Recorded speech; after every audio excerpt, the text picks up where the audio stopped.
Halo Sobat Sibot dimanapun Anda berada. Kali ini Sibot akan membawakan sebuah film yang sangat-sangat luar biasa. Jadi ambil posisi terbaik untuk rebahan dan jangan lupa kopi untuk menemani sobat-sobat menonton. Gas! Kali ini Sibot akan melanjutkan cerita The Last Warrior. Untuk yang sebelumnya belum nonton di part 1, tonton dulu guys. Linknya ada di deskripsi biar gak salah paham. Ya, lanjutkan saja boy. Kali ini si Parpara dan pasukannya melihat jejak-jejak peninggalan si Ipan, si Koscek, si Pesilia, dan si wanita jago. Lalu si Parpara tetap melanjutkan pencariannya terhadap mereka.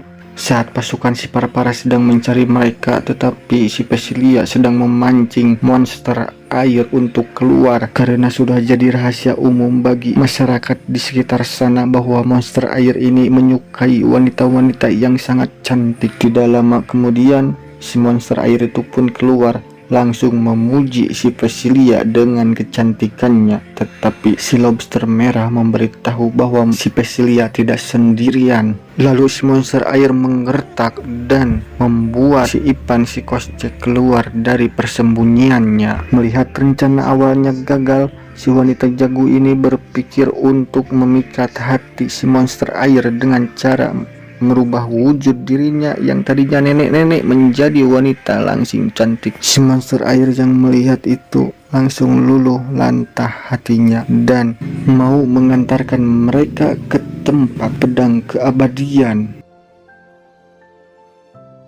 Saat mereka pergi, si Parpara pun mencari tahu dengan menanyakan kepada si lobster merah bahwa mereka pergi untuk mencari pedang keabadian. Dan mereka berempat pun kini harus melewati gua yang di dalamnya ada sebuah monster wanita yang sangat besar. Saat mengendap-endap untuk melewati raksasa itu, naasnya handphone si Spetojar si Pajar berbunyi hingga membuat si raksasa ini mengetahui keberadaan mereka.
Saat sudah berada di dalam sumur, mereka berempat mencari si monster air dan ternyata si monster air tenggelam sambil mengisi tenaganya. Kini mereka menyuruh si monster air menyedot semua air yang ada di dalam agar bisa membukakan jalan yang terhalangi oleh batu. Air pun surut disedot oleh si monster air hingga gendut. Kini mereka membuka batu itu untuk melanjutkan perjalanan ke tempat pedang keabadian. Tidak lama setelah itu si Parpar pun datang dan langsung mengutuk si monster air karena menghalangi jalannya. Tetapi si monster air pun muncrat hingga si Parpar terbang bersama air.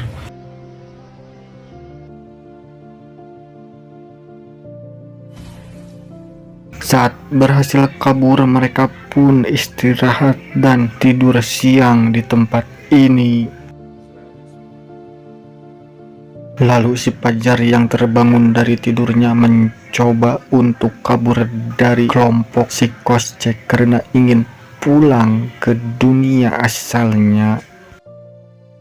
Saat si Fajar sudah berjalan menjauhi si Pesilia, tetapi dia ingat dan ingin berbalik lagi ke si Pesilia, tetapi si Parpar dan pasukannya sudah berada di depan matanya dan langsung menculik si Parpar, yang membuat si Pesilia terbangun dan melihat bahwa mereka sudah dikepung oleh pasukan si Parpara. Dan kini si Parpara pun mengamuk dengan membuntang banting si Koscek, lalu mengejar si Pesilia hingga terpaksa si Pesilia berubah menjadi kodok agar bisa selamat dari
Untungnya ada sang kodok yang langsung menerkam si Dobrinja hingga pedangnya terlempar dan diambil oleh si Fajar. Lalu si Fajar membuat lingkaran menuju ke dunianya karena dia sangat ingin kembali ke dunianya. Tidak berselang lama dia pun jatuh di Starbucks terdekat. Setelah berada di dunianya, si Fajar pun merasa hampa karena tidak ada lagi canda tawa yang mereka berikan. Lalu Fajar melihat foto-foto dirinya saat berada di sana dan bertekad kembali ke dunia Belogrije untuk menemuinya dan menyelamatkan masyarakat di sana dari kutukan si Dobrinja dan si Parpara. Tetapi saat si Fajar mencoba kembali ke dunia Belogrije, dia tetap saja di kolam wanita tersebut hingga pengawas kolam renang memanggilnya dan menjebloskannya ke penjara.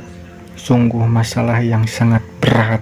Si Panjang tidak menyangka bahwa dirinya satu sel dengan si kakek-kakek yang berada di Belogrije, yang membuatnya terkaget-kaget.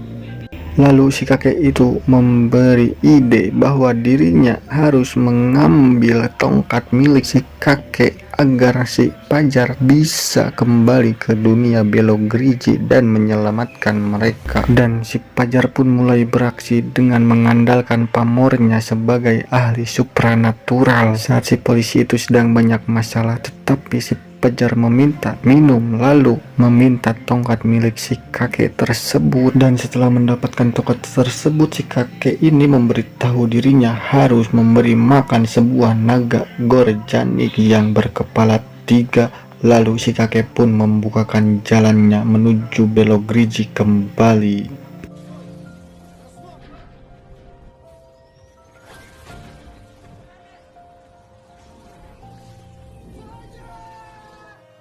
Beralih ke kediaman si Dobrinja yang sedang akan melakukan pemenggalan kepala terhadap si Koscek dan teman-temannya.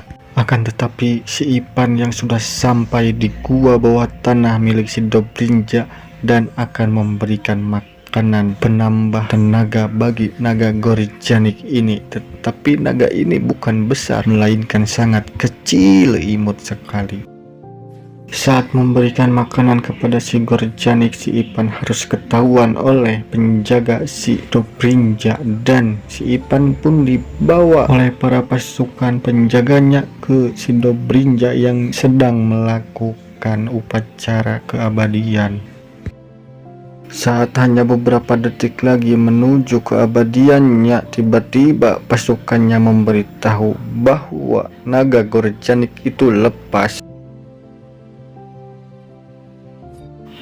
Dan si Ipan pun dibawa oleh pasukannya ke hadapan si Dobrinja yang menghilangkan fokus si Dobrinja saat akan menempelkan berlian itu ke dalam pedang. Lalu si Fajar yang membawa pistol dari dunianya langsung menodongkan senjata itu ke si Dobrinja, dan semua orang pada ketakutan.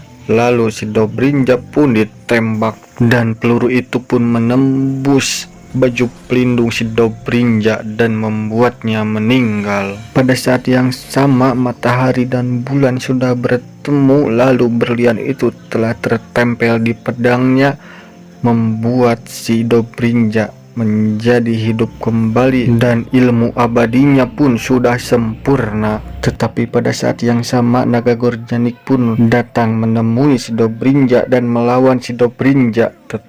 Tapi naga itu diremehkan oleh si Dobrinja karena berbadan kecil.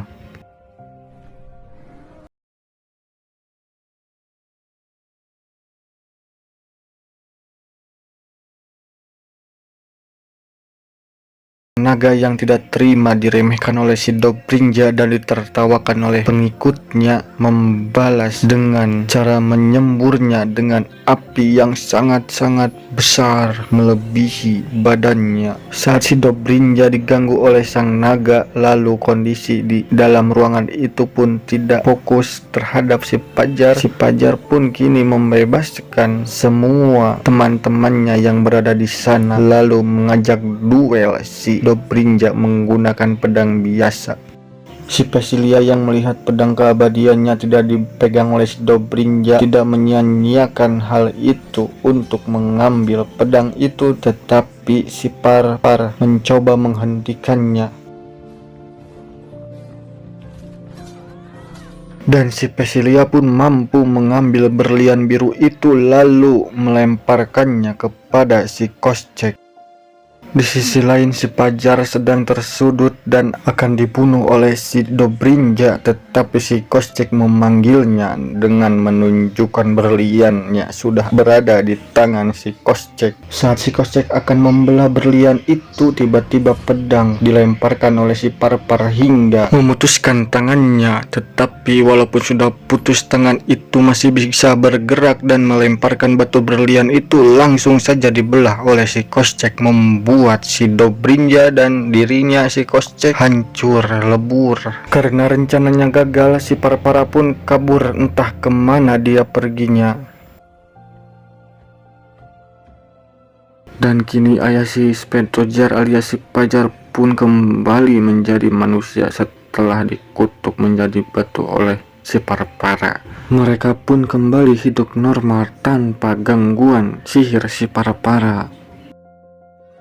Dan si Vesilia mengajak si Fajar bertemu kedua orang tuanya untuk dikenalkan sebagai calon menantu.